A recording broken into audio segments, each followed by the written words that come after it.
Greetings to all. Hello everyone, I am Ishpreet Kaur of Hans Raj Mahila Maha Vidyalaya Jalandhar. 2020 has been the year in which we all have experienced various new things, from new way of learning as well as new way of teaching. Also, various new acts and schemes have been introduced by our Indian government. So, keeping in mind the present scenario, Planning Forum Subject Society of PG Department of Economics have decided to organize a declamation competition on various topics, that is farm bills, its challenges for the farmers as well as for the society, new education policy, its opportunities as well as challenges, and impact of COVID-19 on the Indian economy. Beginning with the competition, I would like to call our first participant, who is Vidya Jain from BBSM3. She is coming with her topic, Impact of COVID-19 on the Indian economy. Good morning everybody. My name is Vidya Jain and I am from BBSM3. So the topic of today's declamation is COVID-19 and its impact on Indian economy.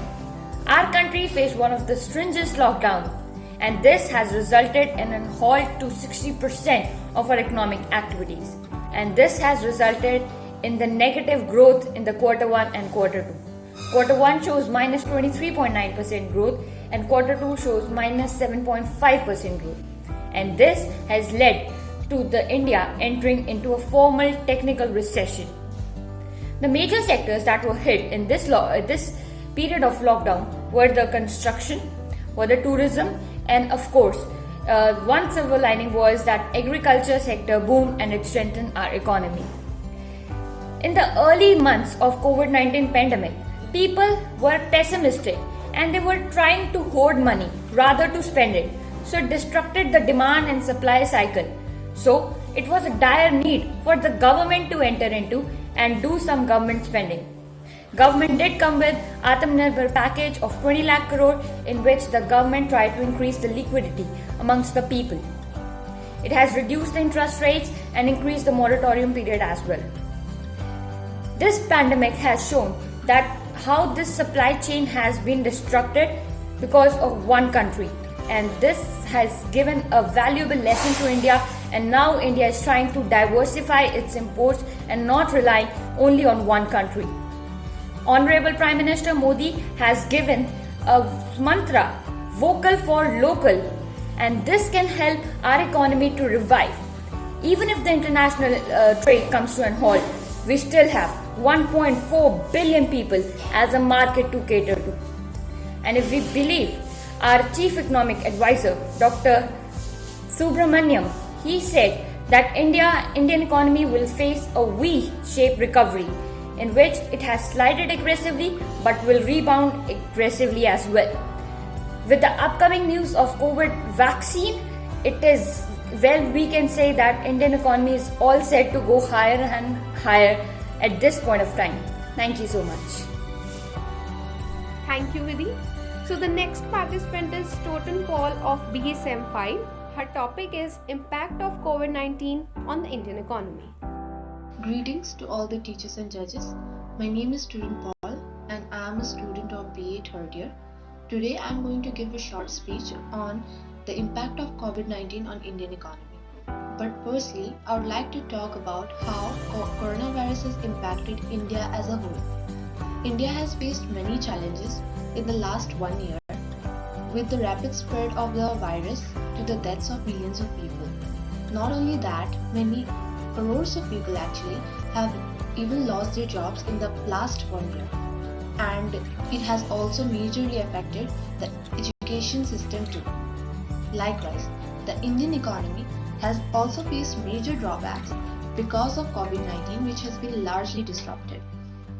India's growth in the fourth fiscal year policy 2020 went down to 3.1% according to the Ministry of Statistics.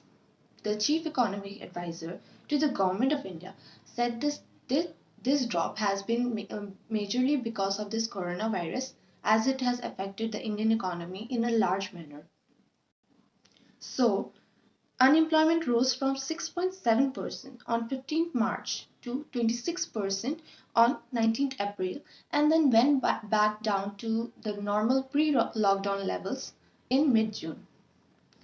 During the lockdown, an estimated 14 crore people lost their jobs, and while others' salaries were cut for them.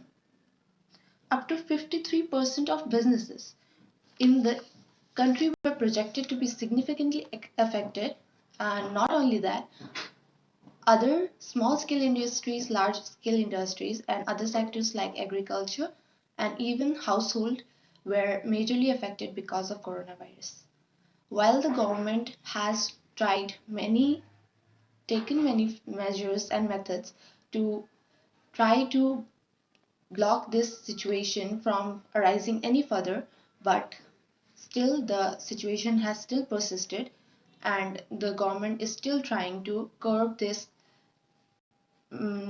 economic measures of the country. That is all. Thank you very much. The next participant is Nikita from BS Economics Sem 5 and the topic is the Farmers Bill. Everyone, I am Nikita from BSc Economics M5th. Today I would like to share my views on farmer bills. On 20th September 2020, Parliament passed 3 farm bills which created protest in the country. These 3 bills are the Farmer Produce Trade and Commerce Promotion and Facilitation Bill 2020. In this bill, one nation, one market concept was followed. This will introduce to allow farmers to sell the produce anywhere in the country. Farmer Empowerment and Protection Agreement of Price Assurance and Farm Service Bill ensure farmers to contract farming, empowers farmers to engage with wholesalers, exporters so that they will get the price assurance before sowing the crop. Essential Commodity Act. This bill removed pulses, oilseeds, onions, and some other products from the essential commodity list, and thereby the restriction on the storage of these items will be removed. And the pros of these bills are: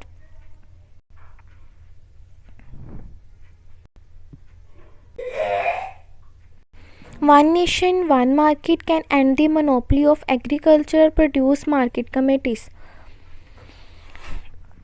Some states made it mandatory for farmers to trade with only APMC licensed traders. With Farmers Produce Trade and Commerce Bill, farmer can sell the produce as per their choice. So the problem of middleman, which is one of the main loopholes of APMC, will be eliminated. In some states, there is surplus of some vegetables and fruits, whereas in some other states, there is less supply and more demand for them. Though one nation, one market corporate companies can bridge the gap benefiting the consumers, it will attract private investments in the agriculture industry. Private investment can improve the infrastructure of the agriculture sector. The competition to buy the produce can fetch better price for farmers. They may even come to the farmers to take the produce, saving the transport cost for farmers. Essential Commodity Bill 2020 can help in stabilizing the prices. For example, if the onion supply is more than the demand, they can store them to prevent the price fall. They will also improve the cold storage facility in the country. Cons of these bills are: the process of passing the bills is not democratic. Agriculture and trade are state subjects, but the states are not consulted before passing the bills. The main people for whom these bills are made are farmers, were also not given the opportunity to voice their concerns. Even in the parliament, clear voting was not conducted. They passed the bills on a mere voice voting. APMC are very helpful for small farmers, not just to sell the produce but also to know the prices and production choices. Many states have amended the APMC Act to make it more liberal. The passing of Farm Bill 2020 may weaken the APMC system. There is no guarantee that farmer income will be increased by these bills. If state abolished APMC in 2006 in Bihar, farmer got lower price for their produce than the minimum support price. So agriculture economists are suggesting that it is important to strengthen the APMC instead of transferring the responsibility to private entities. Contract farming may turn farmer into slaves. Removing this restriction on the storage of some other food grains may lead to more imports at cheaper prices, affecting the domestic farmers, and big businessmen may store the food grains to increase the price artificially. Unless the prices are regulated by the government, the market will go into the hands of big businessmen, putting both the farmers and the consumer at the risk of exploitation. At last, conclusion of these bills.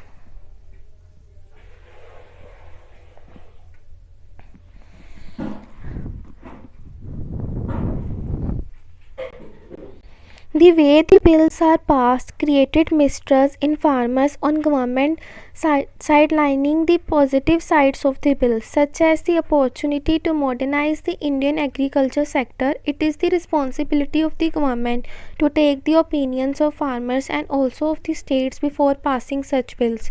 Moreover, the main thing to do ensure the betterment of the farmers is straightening the government marketplaces APMC and to eliminate the loopholes in them. Challenges for society. There is a mistrust in the farmers on the government for passing the bills without debate. Implementing the laws in these circumstances will be challenged. As the restriction on storing some products are removed, imports of those products may increase. So protecting domestic farmers from such importers will also be a challenge. Thank you. The next participant is Kashika Jain from BS Economics SAM 5 and the topic is Farmers Bill. Good afternoon, everyone. As Planning Forum is organized a Declamation contest, I am Kashika Jain of class BSc SEM 5th going to speak on the topic Farmers Bill Challenges for Farmers and Society. As you know, three bills are introduced. The first one is the Essential Commodities Amendment Act. The second one is Farmers Produce, Trade and Commerce, Promotion and Facilitation Bill, commonly referred to as Agriculture Produce Market Committee, that is APMC bypass bill. And the last one is the Farmers Empowerment and Protection Agreement, Price Assurance and Farm Security Bill were passed by the Parliament amid protests from the opposition and the farmers.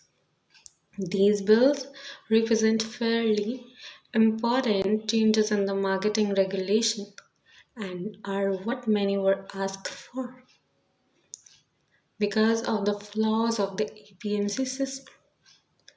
But these bills lack regulation, regulatory oversight, and reporting. Farmers have been squeezed between the rising cost of cultivation and the sluggish prices. There is a concern that the big retail players and the corporates could end up monopolizing the trade and vitiate farmers' interest. Internationally, we have seen many cartels, but in India, it is less predictable. And I think the new thrust area is in the farm trade. And that is where the procurement by the government happens. With more than 90 million tons of food grain in our stocks, there is a massive market to play around with. And if there is a related shift or weight from government regulation to private players, the pandemic has caused almost disruption for capital and profits. Agricultural goods have suffered less because of the necessities. There is a less chance of the revival of demand and industrial goods and services to pre-pandemic level to the near. This is why big capital is trying to move into the farm trade, agricultural commodity on a bigger scale so that it can recover some of its lost profits. The opposition and some farmers groups want the MSP to be added to the legal framework so that they have a floor price of salt. Well, it's up to government whether to take the laws back and make amendments in the laws so the farmers' interest shall not be harmed. Thank you. Thank you, Kashika. So the next participant is Suhana of BSM 5. She is coming with her topic Impact of COVID-19 on the Indian Society. Suhana from BSM 5 and my class roll number is 4117 and my topic is impact of COVID-19 on Indian economy. What is COVID-19? COVID-19 is an infectious disease which is caused by newly discovered coronavirus. It is spread by the droplets of saliva, cough or sneeze, and it has many symptoms also, that is fever, cough, sneeze, had no taste on tongue or bitter taste. It has badly affected the Indian economy. The economic growth of the India of fiscal quarter of year 2020 has went down to 3.1% according to the economic advisor to the government of India. The GDP of India has fallen down to 4.5%, which is the drastic loss to the Indian economy. I want to say that the economic loss is not bigger than the life loss. Economic loss can be maintained again, can be developed again, but life loss cannot. Thank you so much. Thank you, Suhana. So the next participant is Parampreet of BCom Sem 5, who is coming with her topic Farm Bills. ਲਿਖਤੀ ਦੇ ਵਿੱਚ ਅੰਨਦਾਤਾ ਕਹਿੰਦੇ ਨੇ ਜਿਸ ਨੂੰ ਧਰਤੀ ਦਾ ਕਿਉਂ ਰੱਬ ਵੀ ਇਨਸਾਫ ਨਹੀਂ ਕਰਦਾ ਬਿਜਲੀ ਅੰਬਰਾਂ ਤੋਂ ਕੜਕੀ ਦਾ। ਸਤਿ ਸ਼੍ਰੀ ਅਕਾਲ ਸਾਰਿਆਂ ਨੂੰ, ਮੇਰਾ ਨਾਮ Parampreet Kaur, student of B Com 5th ਸੈਮ।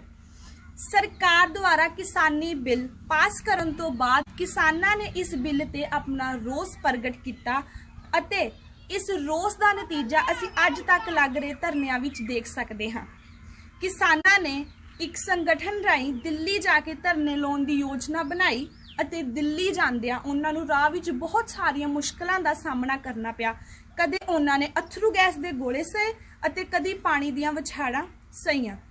ਇਹ ਸਭ ਦੇਖਦੇ ਹੋਏ ਇਹ ਕਹਿਣਾ ਬਹੁਤ ਹੀ ਔਖਾ ਲੱਗਦਾ ਹੈ ਕਿ ਭਾਰਤ ਇੱਕ ਲੋਕਤੰਤਰੀ ਦੇਸ਼ ਹੈ ਜਿਹੜਾ ਕਿ ਲੋਕਾਂ ਦੁਆਰਾ ਲੋਕਾਂ ਲਈ ਬਣਿਆ ਹੈ। ਫਿਰ ਕਿਉਂ ਇਸ ਲੋਕਤੰਤਰੀ ਦੇਸ਼ ਵਿੱਚ ਲੋਕ ਆਪਣੇ ਘਰ ਪਰਿਵਾਰ ਆਪਣੇ ਬੱਚੇ ਵਗੈਰਾ ਛੱਡ ਕੇ ਸੜਕਾਂ ਤੇ ਆਏ। ਜਿਸ ਦੇਸ਼ ਵਿੱਚ ਜੈ ਜਵਾਨ ਜੈ ਕਿਸਾਨ ਦੇ ਨਾਰੇ ਲੱਗਦੇ ਸਨ, ਅੱਜ ਕਿਉਂ ਉਸ ਦੇਸ਼ ਵਿੱਚ ਉਹਨਾਂ ਦੋਨਾਂ ਦੇ ਵਿਚਕਾਰ ਹੀ ਮੁੱਠਭੇੜ ਹੋਈ। ਇਹ ਸਭ ਨੂੰ ਇੱਕ ਪਾਸੇ ਰੱਖਦੇ ਹੋਏ ਪੰਜਾਬ ਦੀ ਇੱਕ ਬਹੁਤ ਹੀ ਸੋਹਣੀ ਤਸਵੀਰ ਇਸ ਧਰਨਿਆਂ ਰਾਹੀਂ ਸਾਡੇ ਅੱਗੇ ਆਈ। ਇਹ ਧਰਨਿਆਂ ਤੋਂ ਇਹ ਵੀ ਪਤਾ ਲੱਗਦਾ ਹੈ ਕਿ ਭਾਰਤ ਇੱਕ ਏਕਤਾ ਵਿੱਚ ਅਨੇਕਤਾ ਵਾਲਾ ਦੇਸ਼ ਹੈ। ਇੱਥੇ ਕਿਸਾਨਾਂ ਦੇ ਹੱਕ ਵਿੱਚ ਹਿੰਦੂ ਮੁਸਲਿਮ ਸਿੱਖ ਈਸਾਈ ਹਰ ਕਿਸੇ ਮਨੁੱਖ ਨੇ ਉਹਨਾਂ ਦੀ ਮਦਦ ਕੀਤੀ ਅਤੇ ਦੂਸਰੇ ਪਾਸੇ ਨੌਜਵਾਨ ਪੀੜ੍ਹੀ ਵੀ ਹੁਮ-ਹੁਮਾ ਕੇ ਅੱਗੇ ਆਈ। ਜਿੱਥੇ ਫਿਲਮਾਂ ਵਿੱਚ ਦਿਖਾਇਆ ਜਾਂਦਾ ਹੈ ਕਿ ਪੰਜਾਬ ਇੱਕ ਨਸ਼ਿਆਂ ਦਾ ਛੇਵਾਂ ਵਗਦਾ ਦਰਿਆ ਹੈ, ਉੱਥੇ ਨੌਜਵਾਨ ਪੀੜ੍ਹੀ ਨੇ ਪੰਜਾਬ ਦੀ ਇੱਕ ਨਵੀਂ ਤਸਵੀਰ ਲਿਆ ਕੇ ਸਾਹਮਣੇ ਖੜੀ ਕੀਤੀ ਹੈ। ਆਸ਼ਾ ਕਰਦੇ ਹਾਂ ਕਿ ਕਿਸਾਨ ਆਪਣੇ ਹੱਕਾਂ ਦੀ ਲੜਾਈ ਜ਼ਰੂਰ ਜਿੱਤਣਗੇ। ਸੋ ਅੰਤ ਵਿੱਚ ਮੈਂ ਇਹੀ ਕਹਿਣਾ ਚਾਹਾਂਗੀ, ਭੈੜੀਏ ਸਿਆਸਤੇ ਤੇਰੇ ਵਿੱਚ ਦਿਲ ਹੈ ਨਹੀਂ ਲੱਗਦਾ, ਕਿਉਂ ਹਰ ਕੋਈ ਫਿਰੇ ਭੋਲੇ ਭਾਲਿਆਂ ਨੂੰ ਠੱਗਦਾ। ਕੋਈ ਕਰਦੇ ਨਹੀਂ ਮੰਗ ਅਸੀਂ ਨਜਾਇਜ਼ ਹੱਕ ਦੀ, ਸਾਡੇ ਹੱਕ ਦੀ ਕਮਾਈ ਸਾਡਾ ਢਿੱਡ ਢੱਕਦੀ, ਸਾਡੇ ਹੱਕ ਦੀ ਕਮਾਈ ਸਾਡਾ ਢਿੱਡ ਢੱਕਦੀ। ਧੰਨਵਾਦ। Next participant is Gurvinder Kaur from MA Political Science and the topic is the farmer bills. Very good morning to all of you. I am Gurvinder Kaur from MA Political Science Semester 1 class, and today I am participating in declamation competition, and my topic is Farmers Bill, Problems for Society and Farmers. Recently, our central government passed 3 new bills, which are namely a Farmers Protection and Assurance Bill, and these similarly 3 bills are passed, but the farmers are not happy with these bills because they are insecure and they are fearing that their minimum support price will be end and their mandi system will be closed and everything will goes into the hands of private people like Ambani, who is the chairperson of Reliance company. And if this happens, there will be exploitation to the farmers, and so they are not happy. If the farmers are not happy, who are the bread earners and who support whole country and also produce goods, foods to the foreign country, and import also. Then then Modi should take his decision back and he must withdraw the bills. And farmers have to face these things from last 2-3 months and they are on strikes and agitations, but the government is not listening. Firstly, the state government didn't listen to them. Then Modi is also not listening them. Still, they are. It's about more than 2 weeks. They are in Delhi and protesting, but the government is not listening and they keep on doing meetings and meetings which are endless without results, and these are fruitless. So he should think about the betterment of the farmers and he should not do everything in the privatization. He must think about the farmers and also support farmers. If they are not happy with these bills, he must withdraw that. So the next participant is Mamta from MA Economics, and she is going to present her views on new educational policy. Hey everyone, I'm Mamta Chingotra of class M Economics, going to tell you something about the new education policy that has been launched by the government in this July. So, after the gap of 34 years, government has launched a new education policy. Previously, it was known as National Policy of Education, which focused only the availability of education. But after the lapse of 34 years, government had made a new policy which basically focused on the quality education. So, this policy have various proposals. The very first proposal of this policy is to change the academic structure of from 10+2 to 5+3+3+4 structure. Second is the undergraduate structure will be available for 3 and 4 years and it will have multiple exit and entry options. Third is the higher education institutes now will have the option of offering 1 year of postgraduate class. Fourth is government is going to discontinue the MPhil option. Fifth is there will be no hard separations between the arts and sciences, between the curricular and extracurricular, between vocational and academic streams. This policy going to widen the scope of education. The very first opportunity this policy is going to give us is digital literacy and computational thinking to make children digitally literate and also be trained in programming and coding language. The second opportunity this policy is giving is to develop the higher order thinking, the streamlined critical thinking, and to make overall development for the children. The new education policy has its own challenges. The very important challenge this policy is going to have is its implementation. We have different states and different states have different education policy and different structures of education. So it is not easy to implement a single policy for the whole country. So at last I will say we need to understand that through proper participation we can overcome this challenge and make it successful all over the country. Thank you. Thank you, Mamta. So our next participant is Manisha from MCOM Sem 1, who is coming with her topic, Impact of COVID-19 on the Indian Society. A very good morning to all of you. My name is Manisha. I am from MCOM First Sem. Today I am going to talk about my topic, that is Impact of COVID-19 on Indian economy. The outbreak of COVID-19 brought social and economic life at standstill.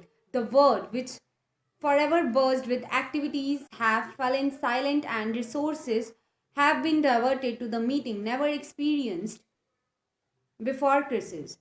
The COVID-19 pandemic affected the manufacturing and the service sector, hospitality, tours and travels, healthcare, banks, hotels, real estate, education, IT, creation, media and others. The economic impact of COVID-19 is very disturbing. No one has been spared its ill effects. India faces a decline in government revenues and growth of income for at least 2 quarters as the coronavirus hits economic activity of the country as It has disrupted global supply chains, and this is generating spillover the effects throughout different level of supplier networks. Developing countries like India has more fragile economic and social fabric, and present situation will create more suffering for migrant laborers. However, in the end, I would like to say that every crisis brings about a unique opportunity to rethink on the path undertaken for development of a human being, community, and society. The COVID 19 pandemic has a clear message for the Indian economy to adopt sustainable development models which are based on self reliance, inclusive framework, and friendly economic environment. Thank you. Thanks a lot, Manisha. So, the last participant is Riya of BSc Economics SEM 3. Her topic is Farm Bills 2020. Hello everyone, I am Riya from BSc Economics. So today my topic is the farm bills, challenges for the society and the farmers. The three farm bills have left the farmers divided due to several reasons. Let's delve deeper to find out reasons behind their protest. The three farm bills. The first is the Farmers Agreement of Price Assurance and Farmer Service Bill, and the second one is the Essential Commodity Act Bill. And the third bill is the Farmers Produce Trade and Commerce Bill, will now become a law as soon as the President Shri Ramnath Kovind gives his assent. There are many myths arise on this bill, like procurement of MSV will stop. If selling in mandis are optional, then will the mandis exist? The farmers and the opposition parties are protesting against above fears. So, the reality is that the mandis will exist as before. The mandis will open as before, but the farmers will now have the option to sell their production, to sell their yield at other places too. The e-NAMs trading will be a function of the mandis. Electronic platform trading would increase and raise the transparency, and also it saves the time of the farmers.